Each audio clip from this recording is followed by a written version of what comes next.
Hello friends, अश्विनीज veg variety थाटमध्ये तुमचं स्वागत आहे। आज इथे मी करणार आहे भेंडी दो प्याजा। त्यासाठी आधी आपल्याला मसाला तयार करून घेणे आहे। इथे मी शेंगदाणे, खोबरं, कांदा आणि थोडी तीळ घेतलेली आहे। याची आपल्याला पेस्ट तयार करून घ्यायची आहे। यामध्ये थोडं पाणी घालायचं आहे। पाणी घातल्यामुळे पेस्ट छान तयार होईल। तुम्ही बघू शकता छान पेस्ट तयार आहे। इथे मी अर्धा किलो भेंडी घेतलेली आहे। याला स्वच्छ धुवून आणि मधातून चिरून घेतली आहे। या भेंडीला आपल्याला तळून घ्यायचं आहे।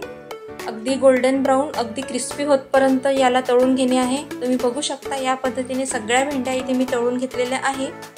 आणि आता त्याच तेलामध्ये आपल्याला फोडणी घालायची आहे। यामध्ये जिरं, मोहरी टाकायचं आणि जो मसाला आपण जो वाटला होता तो यामध्ये घालायचा आहे। आणि यामध्ये 1 चमच अद्रक लसूणची पेस्ट यामध्ये घालायची आहे। आणि आता या मसाल्याला आपल्याला गोल्डन ब्राउन होतपर्यंत भाजून घेणे आहे।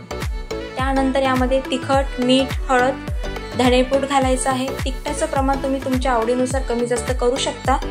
इथे तळलेल्या भेंड्या यामध्ये घालायचं आहे। याला मिक्स करून घेणे आधी।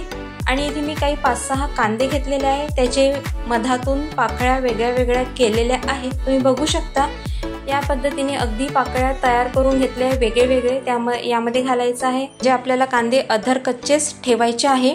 त्यानंतर यामध्ये पाण्याचा हबका द्यायचा आहे।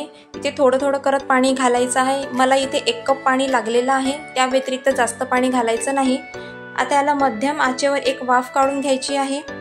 आणि त्यानंतर यामध्ये कोथिंबीर घालायचं आहे। तुम्ही बघू शकता अगदी चविष्ट आणि खमंग अशी भाजी तयार आहे। नक्की एकदा तुम्ही करून बघा।